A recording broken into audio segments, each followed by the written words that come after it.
fourth and final set. We got something special coming at you. Pay close attention. I'm going to intro this, tell you how to do it, and then you're going to watch it and really, really pay attention. So Brandon's going to do exactly what we did for the typical NOS in the MI40. You guys all know what NOS was. We're still going to continue to do NOS sometimes, but this is the NOS Extreme. So what we're going to do here, Brandon's going to do his typical 10 reps, and then instead of putting that weight down like you would in the NOS, he's actually going to keep it, and he's going to rest in the stretch position. Rest in the stretch position. So we're trying to optimize the stretch across the pec as much as you possibly can, and you do that by contracting everything across your back. So if my back is contracted, that means my chest has to be relaxed, theoretically. So we're going to try to stretch there for, typically the protocol says 30 seconds, but because it's your first time, I'm going to have you do 20 seconds, at least for the first couple weeks. If you want to work up to 30, that's going to be great too. So we're going to do 4 drops, each of them resting between with a 30-second loaded stretch. So this is called interset stretching. Let's do it. So typical 10 reps, same idea, explosive contraction.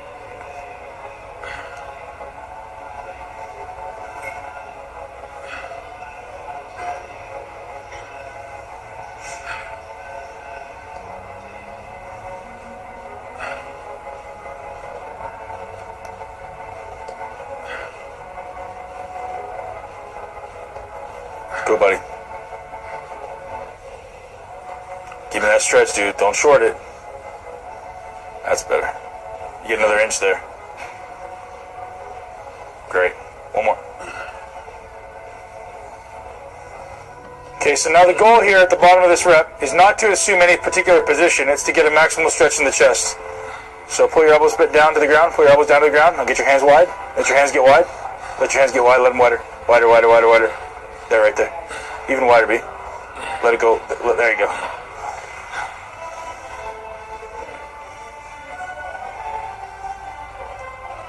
So whatever position you need to assume to get a maximum stretch in your chest, keep that rotated this way. Okay.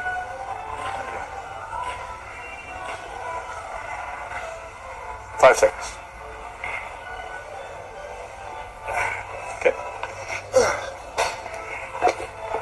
I don't want you guys to be in some weird contorted position. Go ahead, keep going. At least 6 reps on every drop. Let's go.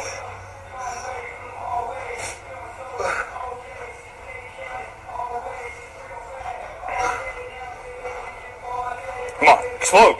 3, let's go. Easy, come on, you got this. Give me that stretch. Work. Easy, keep going, let's go again. Come on, again. One more rep. Do the negative. Do the negative. Good. A little wider with your hands. Take your hands a little further apart. A little further apart. Good.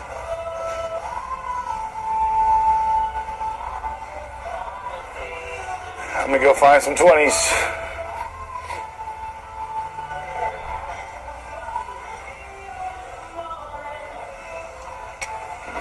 That's good, Brandon. Make sure you keep those wrists straight. Down. Brandon just dropped his wrist back a little bit on that. I don't want to see a lot of external rotation. Let's go.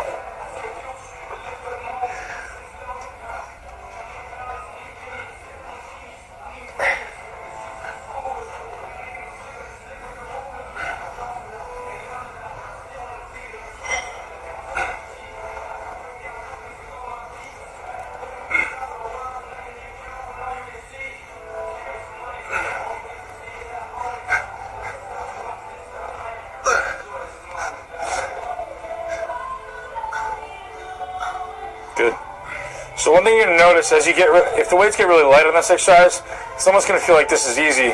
So as an evil and mean trainer and training partner, I'm going to add a little bit of tension to his hands. And he can give you feedback if you're putting more pressure on one side than the other. But you can usually observe which side is going. Make sure the sides are going about the same distance. Breathe. Go to your happy place. Breathe. It's not going to be easy. It should be uncomfortable. It should be a lot of stretch. Okay, that's it. I'm not going to make you. So, typically we're going to do 4 drops. I'm going to stop at 3, only because any lighter probably would be too light. And I would say for most of you guys, if you get to the point where on the stretch you're not really getting a substantial exerted stretch, like a loaded stretch, just stop it, get at least 3 drops. Ideally, we work up to the point where we can do. So next week, this is Brandon's first time doing this. So next week he may do smaller increments, incremental drops. So he started with 40, went to 30, went to 20. Next week we may go 40, 30, 25, 20.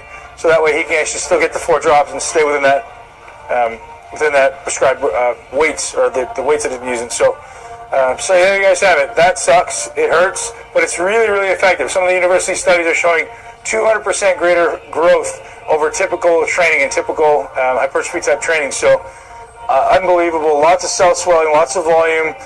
You're not going to need nearly as much total volume in the workout when you're doing this stuff. It's actually going to allow you to train a little more frequently. Yes, you will be sore, but because you're not doing as much total volume, you're not going to get as much wear in your joints, and you should be able to train every 4 days or so. So this workout this month is going to be written a little bit differently. You're probably training chest about every 4 days, but you're doing a lot of this volume. So we're going to move on to do the non-extreme for back right now. All right, guys.